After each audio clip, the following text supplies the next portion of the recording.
woo. I mean, I was worried about this game, as I shared with you all,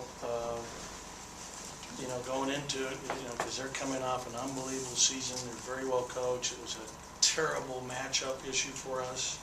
And you saw that they shot 58% the first half. It was incredible. I can't remember the last time I had a team that I've coached allowed 49 points at halftime. And again, we tried to play some zone because we couldn't guard the man. We were getting in foul trouble. And you could see that the game was called tighter tonight. There only ended up being 41 fouls.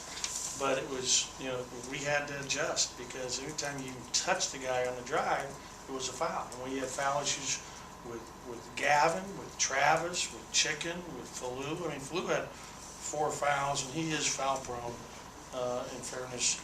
I mean, he had 4 fouls in 7 minutes. But I'm really proud of our team, the way we didn't drop our head when we were down. We didn't give up. We fought back. We never stopped believing. I think our conditioning helped, and obviously the crowd was great tonight. It was a phenomenal atmosphere here in the Hump. Everybody's been telling me, Coach, it's going to be so fun in the Hump. You're just waiting to see. Well, they were right. It's really, really a special place, and I'm so happy for our fans. They were fired up tonight, and we were really good offensively in transition in particular. Our transition offense. I mean, if you look at 106 points, I bet we have half of them, or 40% of them in transition. And Gavin Ware, was tremendous tonight. He kept us in the first half. Because what was our biggest deficit in the first half? 10.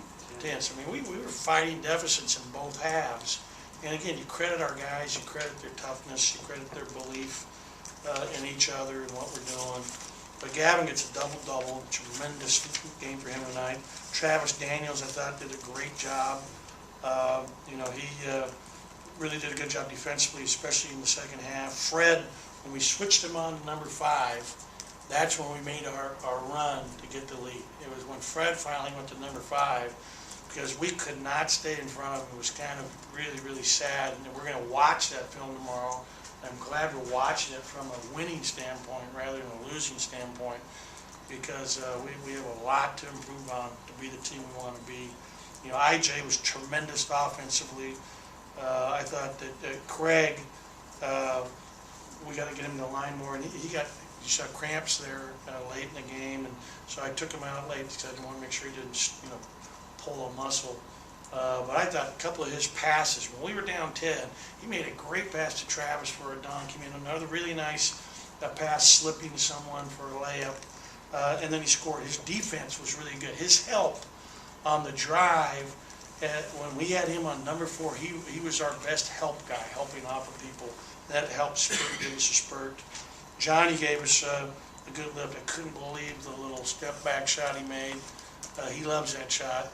It's his signature inside move. And then I thought Q shot up 73-70. How much time was left when he puts us up 76-70? Anybody know? It was right around 10 minutes, 9 minutes left. That was a shot that gave us a shot in the arm, a little distance between us and them, and then we built on it. And again, credit Eastern Washington. It's a really good team. They're really well coached. I knew it was going to be a good RPI win. It will end up being a solid RPI win for our team when we look back at it in March. Questions? What was IJ doing there? Have you seen him be that aggressive like he was in the second half? The defense started making stops, just creating. Yeah, I mean, as good as he was offensively, he was the opposite defensively. We got to get him to play at a high level at both ends, and he's really going to be special. But this is how he's been playing in practice. He's been really good offensively and much better defensively than he was. He's been like this the entire time. And I played him, too many minutes because we didn't have Malik available tonight, and it was, decided that until he goes through a full practice, which will be Sunday, we're not going to start turning him loose again, for fear that I don't want a long-term injury that's going to keep him out. So the good news is we'll have him back. I'm expecting to practice on Sunday and get some minutes on Monday. Next question about Coach, you're down, I guess it was 3 or 4 at halftime, and I'm sure you used that time to get some things straightened out. they come out and hit 6 in the first minute, 6 straight. Against that And now you're in a really good- 10-point hole again. Right. How close do you think the kids were to kind of losing that? Yeah, I don't think they were. I mean, the bottom line is it's my fault for coming out and playing that stupid zone. I hate zone. And I'm a bad zone coach. That was evident tonight. So we got to learn to play man-to-man without fouling. We got to get better at our zone because we're going to need to use it at some point. We were getting too spaced out, stretched out, and we were guarding number 5 twice in our zone. He just went right around us and went and made a layup. There was no help. And this is a team, you remember, that we played tonight. Last year, 40% of their attempts were threes. They were number 11 in the country there. They were 3rd in the country in scoring. I don't think they shoot it as well from 3 as they did a year ago.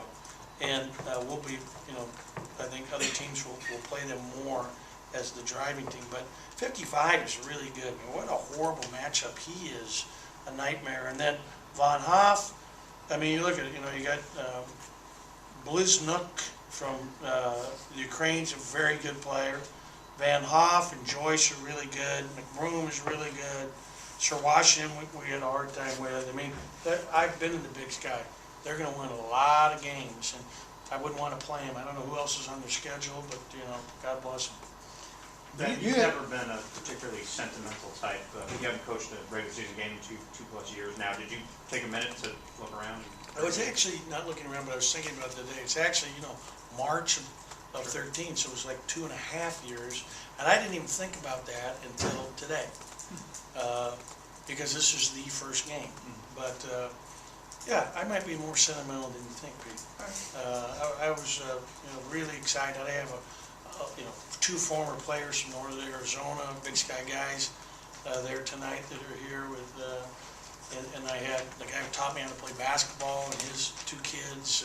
So I had a number of friends, another friend from Santa Barbara, who's a coach. So it was fun for me to have all those people here at my first game, and especially nice to have my wife here. And I really appreciate the SEC Network because everybody gets to see all our games all over the country, which is a really nice thing, especially for my family and friends. So I'm really excited. I'm so happy to be here. Scott gave me the game ball after the game with the team in there, and that was really nice. And, it's something I'll treasure, and I'll have it up in my office here sometime in the next week or 2. Coach, I know it's one game in, so you can't detect a pattern after one game, but do you anticipate that you may use Fred more covering the point? Yeah, Fred is going to play a lot of minutes for us throughout the year. And I don't see him playing a lot of minutes guarding the point because usually he's going to have to match up with the other team's winning. It just so happened that this was the issue tonight. But I'm sure that no one's fearful of our defense right now. What did Gavin do to pick up those 2 fouls? I think Falou got 2, then you put him back in. No fouls the rest of the way. How did We he were go? playing zone partly at that point, and we were down in the first half. When we came back to cut it to 3, we were in zone there the last 4 minutes of the half. And when we keep stats, in the first half they were they either scored or got fouled 6 of the 14 possessions we were in zone. It was much worse than the man. That's why we started out in zone the second half. It wasn't just happen chance. But then they really, in like 44, we're making him dribble to a shot. He's supposed to bounce it, and we let him shoot right in our face in the zone. I'm more comfortable with man-to-man, so I decided, we just got to get, they scored, like he said, 6 points in about a minute. And one of them was off a bad turner from IJ. And a bad turner from Chicken. Chicken passed the ball. Instead of sprinting back, he tried to jump in the air, where if you miss, which is most likely, they get a layup. So we'll learn from these mistakes. We'll watch them. We'll probably get through 3/4 of the game because we're going to have a 2-hour block tomorrow to watch the game. That's all we're doing. We're going to let these guys heal because we got to come back Sunday with a short practice and get ready for Monday's game. And then we're heading out to Puerto Rico on Tuesday. But this was huge, especially the way we won tonight, to come back down twice in both halves by 10 and to have that kind of fight. I'm really proud of the kids and the guys. They showed a lot of heart.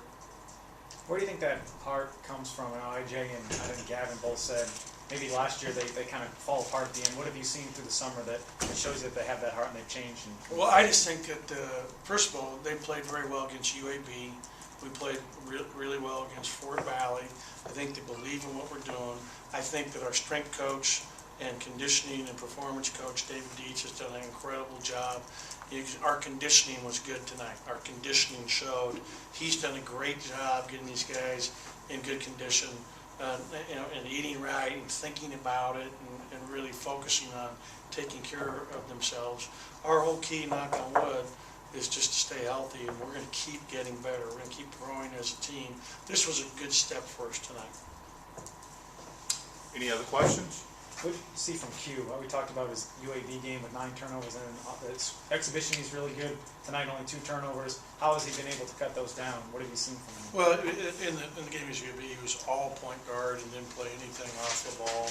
I just love his poise. I mean, the guy, he's like, so cool. I mean, just, nothing, he doesn't get ruffled. In fact, one time he wanted the ball, and I called his number, and he missed it. We got the ball back, and then turn around and he shoots a 3. I mean, he's going to be a really good player as you look at him right now, and other people have said that to me. I mean, the kid's got a chance, and when we get Malik back, we're going to be able to spread those minutes out better amongst those guys, and that's really going to help us. I thought Johnny gave us good minutes off the bench in his 15 minutes, and Johnny defensively was good in the second half for us, and that's usually not his forte. Really proud of Johnny.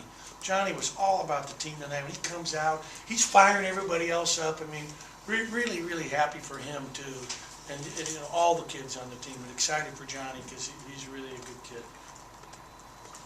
All right, see you guys Monday. Thank you.